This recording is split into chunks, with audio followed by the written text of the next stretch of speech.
जय श्री कृष्ण। दोस्तों, स्वागत है आपका आपके YouTube चैनल संस्कृत साहित्यम पर। हम लोग पढ़ रहे हैं अष्टावक्र गीता। कल तक हमने पढ़ा था ऋषि अष्टावक्र राजा जनक से कहते हैं, यह संसार तुझ में व्याप्त है, तुझी में पिरोया हुआ है और यथार्थ में तू चैतन्य स्वरूप है, इसलिए स्वयं को शुद्र चित्त मत मानो।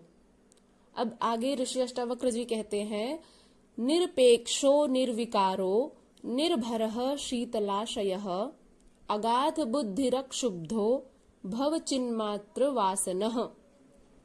अर्थात तू निरपेक्ष अर्थात अपेक्षा रहित है, जिसकी कोई अपेक्षा नहीं है।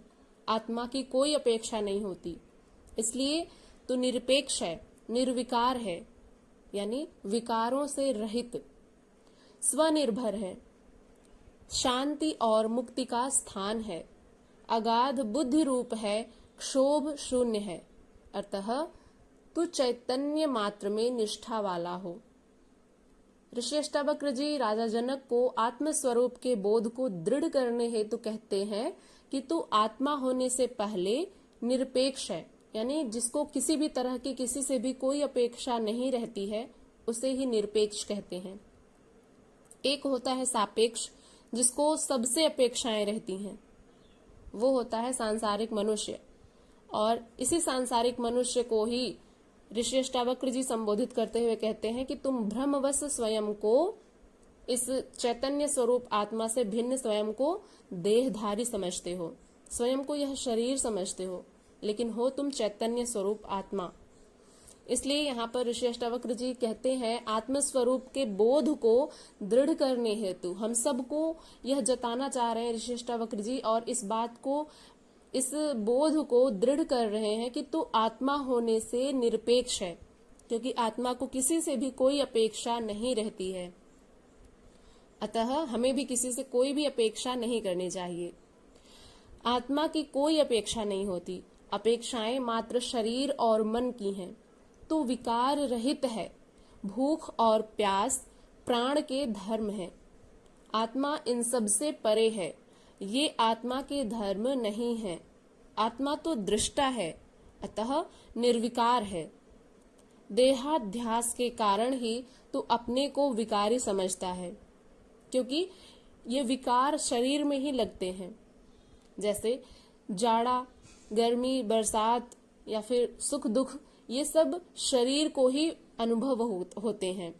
आत्मा इन सब से परे है, इसलिए यहाँ पर देहाभिमान के कारण ही तू अपने को विकारी समझता है, इसी कारण तू अपने को परमुखापेक्षी समझता है, अन्यथा तू स्वयं पर ही निर्भर है। आत्मा किसी पर निर्भर नहीं है। तू आत्मस्वरूप होने से शांति और मुक्ति का स्थान है। अशांति तेरा स्वभाव ही नहीं है। तो अगाध बुद्धि रूप है, तेरे में बुद्धि का अनंत सागर भरा है। तू बुद्धिहीनों जैसे चेष्टा कर रहा है, तेरी यह चेष्टा तुझे दुखी बनाए हुए है, अन्यथा तू क्षोभ शून्य है। तूने स्वयं को नहीं, प्रकृति को महत्व दिया है, इसलिए तुझे क्षोभ दिखाई देता है, अन्यथा आत्मा में क्षोभ कहाँ। इसलिए तो अपने से परे के पदार्थों की निष्ठा को छोड़कर इस चैतन्य मात्र में निष्ठा वाला हो। अष्टावक्र जी केवल निष्ठा की बात कहते हैं कि आत्मा में पूर्ण निष्ठा होने से ही उसका ज्ञान होगा, कोई विधि काम नहीं करेगी। अभी हमने जो कल की वीडियो में पढ़ा था दोस्तों, उसमें हमने क्रियाओं के बारे में पढ़ा था कि जो क्रियाएं इत्यादि मनुष्य करता है, जिसके परिणाम स्वरूप उसे यह लगता है कि स्वर्ग मिलेगा या फिर मोक्ष मिलेगा, तो ये जो क्रियाएं हैं वे स्वयं ही बंधन में बांध देती हैं। इसलिए ऋषि अष्टावक्र जी कहते हैं कि आत्मा में यदि आपकी पूर्ण निष्ठा होगी, तभी जाकर के आपको उसका ज्ञान होगा, ना कि इन क्रियाओं के माध्यम से आपको आत्मबोध होगा। ये विधि, कोई भी विधि काम नहीं करेगी। इसलिए आत्मा में पूर्ण निष्ठा हमें स्वतः ही लगाना होगा। जो सदा से तुम्हारे पास है, उसमें निष्ठा ही पर्याप्त है। जब ऋषि अष्टावक्र जी कह रहे हैं कि हम लोग आत्मस्वरूप हैं और हम चैतन्य स्वरूप हैं, इसमें कोई विधि काम नहीं करेगी इस बात को जताने के लिए कि हम आत्मस्वरूप हैं, उस चैतन्य स्वरूप हैं, हम ब्रह्म हैं, अयम आत्मा ब्रह्म तत्वमसि। तो ये सब जो सूत्र कह रहे हैं हम सबसे, तो हम आत्मा हैं। इस बोध को जताने के लिए कोई भी क्रिया काम नहीं करेगी, इसलिए जो सदा से तुम्हारे पास है उसमें निष्ठा ही पर्याप्त है। अतः हमें स्वयं से ही यह मानना होगा कि हम आत्मा हैं, चैतन्य स्वरूप हैं, ब्रह्म स्वरूप हैं। इसके लिए कोई विधि काम नहीं करेगी जिससे हम यह जान पाएं कि हम कौन हैं। आत्मबोध ही पर्याप्त है। अब अगले सूत्र में ऋषि अष्टावक्र जी कहते हैं, साकारमनृतम विद्धि निराकारम तु निश्चलम एतत् तत्वोपदेशेन न पुनर्भव संभवः। अर्थात साकार को मिथ्या जान, निराकार को निश्चल अर्थात निराकार को निश्चल जानो। इस तत्व के उपदेश से संसार में पुनः उत्पत्ति नहीं होती, अर्थात जन्म मरण के चक्र से मनुष्य मुक्त हो जाता है।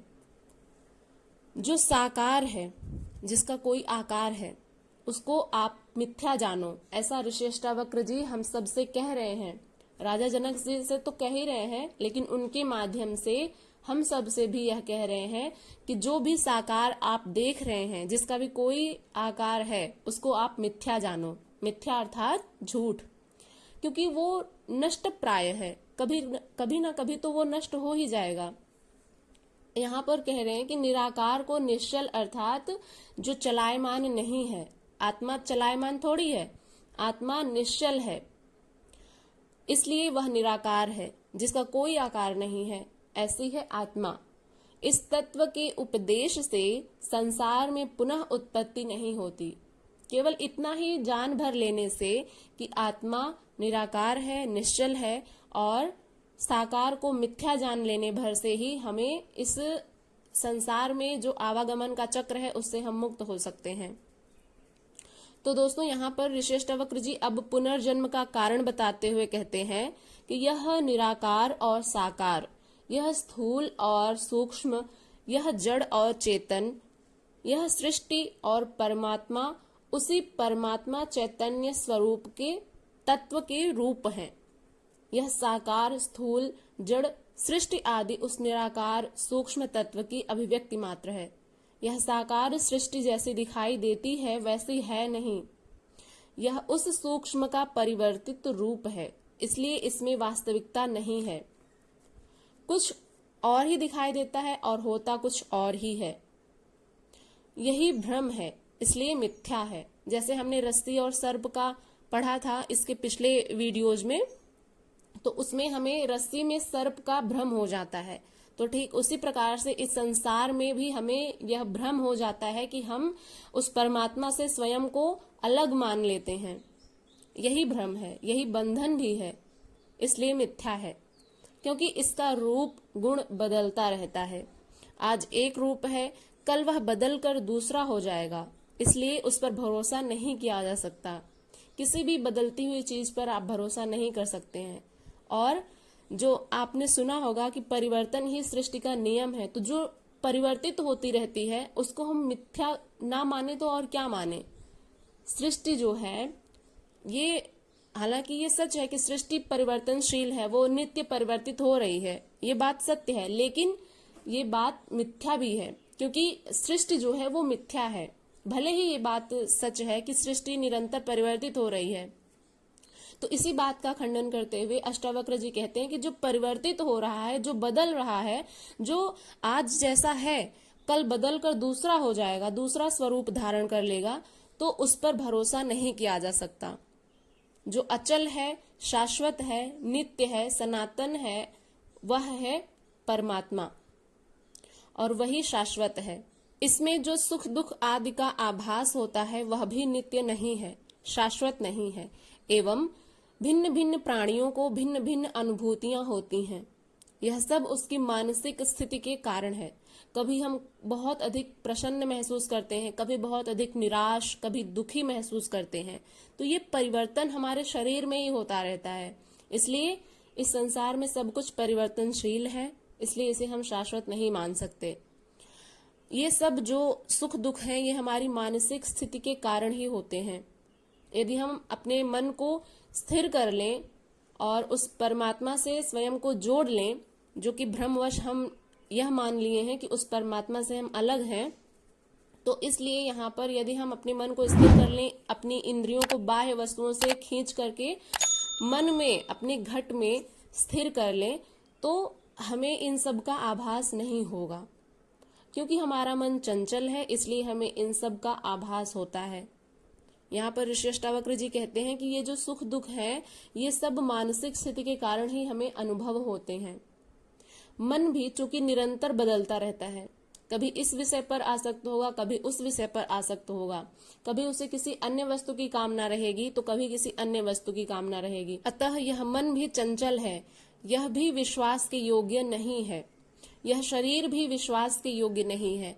कब पैदा होता है, कब मर जाता है, कब सुख दुख आता है, कब किससे बैर, घृणा, दुश्मनी, प्रेम होता है, कब किससे ही अपने ही पराये हो जाते हैं, कब कर्म का फल मिलता है, कब नहीं मिलता, आदि इस साकार जगत से जुड़े हुए अनेकों प्रश्न हैं, जिनका कोई समाधान आज तक किसी द्वारा नहीं खोजा गया है। ऐसी सृष्टि जिसमें कुछ भी निश्चित नहीं है, उसे मिथ्या नहीं कहा जाए तो और क्या कहा जाए। इसका कारण है, इस साकार जगत की अपनी कोई सत्ता नहीं है। यह उस चैतन्य निराकार सूक्ष्म का ही परिवर्तित रूप है, परिवर्तन ही इसका स्वभाव है। अतः यह विश्वसनीय नहीं हो सकता। विश्वसनीय वही परमात्मा है जो चैतन्य, निराकार एवं सूक्ष्म है, एवं प्रत्येक पदार्थ में आत्मा रूप में विद्यमान है। वही निश्चल है, नित्य है, शाश्वत है और केवल उसी पर भरोसा किया जा सकता है कि वह आज भी है, वह आगे भी रहेगा। सृष्टि की उत्पत्ति का कारण कभी नष्ट नहीं होता। सृष्टि नष्ट हो भी जाए तो मूल तत्व के विद्यमान रहने से उसका पुनः सृजन हो जाएगा। मूल तत्व कभी नष्ट नहीं होता। अब मूल तत्व से ज्ञात हुआ कि जैसे हमने पिछले वीडियोज में पढ़ा था, मूल तत्व जैसे आप मान सकते हैं एक उदाहरण के माध्यम से मिट्टी। तो मिट्टी जो है वो मूल है। मिट्टी से आप कई तरह के आकार वाले बर्तन बना सकते हैं, फिर उसको बिगाड़ करके दूसरा आकार दे सकते हैं, किसी अन्य बर्तन के आकार में आप उस मिट्टी को ढाल सकते हैं। लेकिन वो जो मूल तत्व है मिट्टी, वह तो नहीं बदलती, वह तो उसी रूप में स्थिर है, उसे मिट्टी ही कहेंगे। लेकिन उससे जो आकार, जो भी आकार का बर्तन बनता है, उसको आप एक नया नाम दे देते हैं। जैसे मिट्टी से यदि आपने घड़ा बनाया, घड़े की आकृति का कुछ बनाया, तो उसको आप घड़ा नाम देते हैं। यदि आपने मिट्टी की सुराही बनाई तो उसको आप सुराही नाम देते हैं। तो इसलिए मिट्टी तो मिट्टी ही रहती है, लेकिन उससे जो बनने वाली आकृतियां हैं, जो बर्तन हैं, उनका अलग अलग नाम हो जाता है। तो यहाँ पर ऋषि अष्टावक्र जी कह रहे हैं कि मूल तत्व जो परमात्मा है वह तो अपने स्वरूप में स्थित है। उससे जो इस सृष्टि की उत्पत्ति होती है, यह सृष्टि उस परमात्मा का ही परिवर्तित रूप है। उस नित्य ब्रह्म में विश्वास करने वाले की पुनः उत्पत्ति नहीं होती। मूल तत्व कभी नष्ट नहीं होता। जिस तरह आभूषण नष्ट होने पर स्वर्ण नष्ट नहीं होता, यदि स्वर्ण है तो आभूषण नए बन जाएंगे। अतः जो नष्ट होने वाले पदार्थ हैं उनमें विश्वास न करें। उस नित्य ब्रह्म में विश्वास करने वाले की उत्पत्ति नहीं होती है, क्योंकि उत्पत्ति का कारण जो साकार में आसक्ति थी वह नष्ट हो गई। निराकार आत्मा को बहुमूल्य जान लिया, फिर उत्पत्ति किस लिए? जब सुंदर मकान मिल जाए तो झोपड़े में कौन वापस आना पसंद करेगा? अष्टावक्र जी कहते हैं कि इस साकार जगत से मुक्ति के लिए यही सारभूत उपदेश है। तो दोस्तों, इस वीडियो के माध्यम से हमने यह जाना कि हम चैतन्य स्वरूप आत्मा है। बेवजह ही हम इस देहाभिमान के बंधन में बंधे हुए हैं, और जब हमें आत्मबोध होता है, तो हम जब जान लेते हैं कि हम कौन हैं, तो हम इस बंधन से मुक्त हो जाते हैं, और इस सृष्टि में जो आवागमन का चक्र होता है वह फिर से नहीं होता। अतः हमें पुनः जन्म लेने की आवश्यकता नहीं होती, क्योंकि जिसको जानना था उसको तो हमने जान लिया। इसी बात को श्रीमद् भगवद गीता में भी कहा गया है कि जिसको जानना था उसको तो जान लिया, अब शेष कौन है? इससे बड़ी सत्ता और कौन है जिसको जानना शेष है? अब कोई सत्ता ही नहीं बचती जिसको जानना शेष हो। तो इसलिए जिसको जानना था उसको जान लिया। अब हम लोग अगली वीडियो में और अधिक जानेंगे कि आगे अब ऋषि अष्टावक्र जी राजा जनक को क्या बताते हैं, आत्मबोध के जो उपदेश हैं वे क्या हैं, उसको हम लोग कल पढ़ेंगे। यहाँ तक कोई भी संदेह हो, कोई भी प्रश्न हो तो आप लोग निसंदेह पूछ सकते हैं, और इस वीडियो के बारे में भी अपना जो कमेंट है उसको जरूर करिएगा। और किसी अन्य टॉपिक पर यदि आप वीडियो चाहते हैं तो अवश्य ही अपनी राय साझा करिएगा, हम उस पर वीडियो बनाने का पूरा प्रयत्न करेंगे। और आप सबसे एक छोटी सी रिक्वेस्ट है कि यदि आप हमारे चैनल पर पहली बार विजिट कर रहे हैं और यदि आपने हमारे चैनल को सब्सक्राइब नहीं किया है तो अभी इसे सब्सक्राइब करिए, बेल आइकन को प्रेस करिए ताकि आने वाली हर वीडियो की नोटिफिकेशन सबसे पहले आप तक पहुंचे और आप उसे सुन करके लाभान्वित हों और अधिक ज्ञान अर्जन करते रहिए। चलिए मिलते हैं किसी अगली वीडियो के साथ, तब तक के लिए अपना खूब सारा ध्यान रखिएगा, स्वस्थ रहिए, प्रसन्न रहिए और हमेशा इसी तरह से ज्ञानार्जन करते रहिए। हरे कृष्ण।